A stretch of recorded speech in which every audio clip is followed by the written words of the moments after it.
To accept the designation of this convention, I present to you our designee, our great United States Senator, the Honorable Chuck Schumer.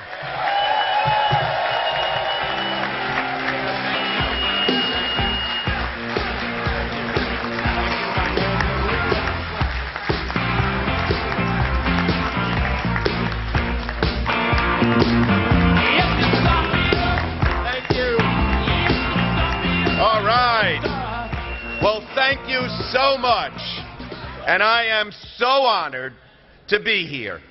I cannot thank you enough, and there are so many people to thank. Jay Jacobs, the Executive Committee of June O'Neill, Dave Alpert, Peter Stein, and Maria Luna. Charlie King and the convention staff led by John Howard. All the chairs of all of our counties, stand up so we can all applaud you. It's such a tough job. Thank you.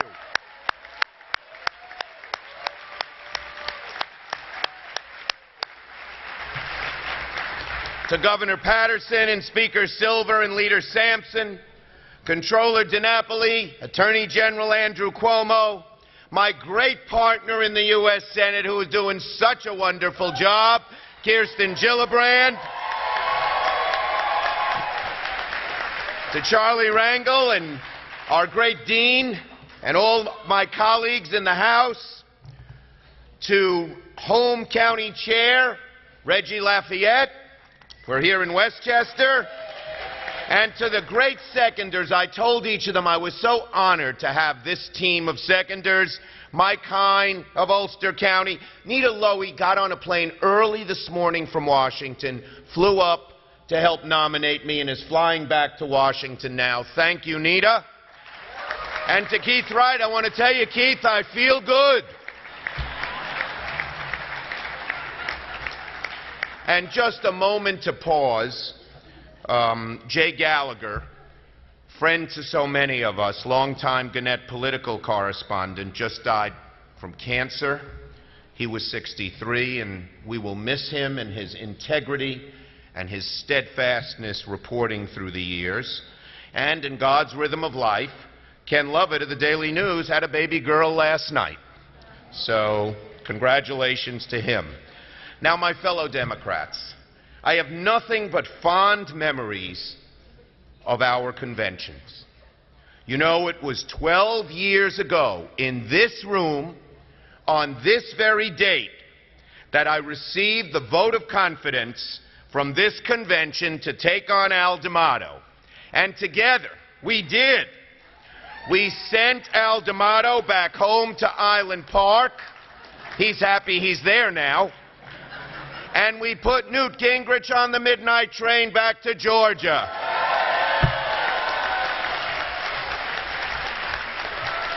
That was '98. Then it was at this convention of fellow Democrats that we launched our re-election campaign in 2004, boosted our record-setting re-election margin, and carried 61 of 62 counties with your help. So I have great memories of these conventions. But we've also seen in that time so many things. 3 presidents, 9/11, 2 wars, turning our minority status in the House and the Senate into strong majorities, the historic election of our great President, Barack Obama, and the financial crisis of coal. And through all these ups and downs, you, all of you, have been with me. I stand on your shoulders, and I'll never forget it. Along with my family, my wife Iris, my 2 great daughters, Jessica and Allison, you keep me rooted. You know, never getting too full of yourself is an eternal blessing I received from my parents, Abe, a small businessman who was an exterminator, and my mom, Selma, who ran everything else. They sent us to public school and on to college. They embedded in us a deep work ethic, a responsibility to do all you can to help your neighbors, a faith in the future, and an infinite sense of the potential that we had as Americans and New Yorkers to realize our dreams. My friends here, I was, I am and I will always be a product of New York's striving middle class. Iris and I and our daughters live in the same house we lived in 1983. We drive the same Ford Taurus that we bought in 2001. My kids went to New York City public schools. My wife and I, on Saturday afternoons, still shop in the supermarkets of Brooklyn. Election year or non-election year, I visit your communities and churches and street fairs and parades and political clubs and graduations. You know me, and I try to know you and help you every day. And I know, by working together, we will again be the fuel that launches us into a better, brighter future for New York. Not a stagnant New York, not a self-satisfied New York, not a New York that settles for just okay. No. Together we will rebuild a New York that is again a leader, a hungry, searching New York, a compassionate and diverse New York, and above all, a growing New York that is at the very forefront of economic advancement, intellectual excellence, cultural beauty, entrepreneurial innovation.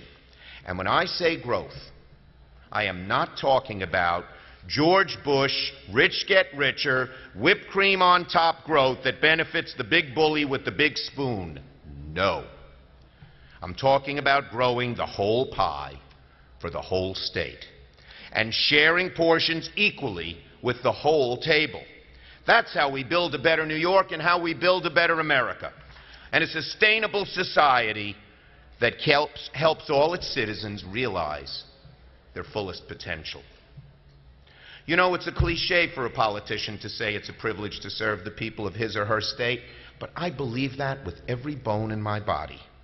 I was raised to take nothing for granted, and I try to earn your vote every day by working as hard as I can on the issues that matter to you and your neighbors. I want to earn your vote every day, election year or not, every day of the 6 years that I serve you as senator.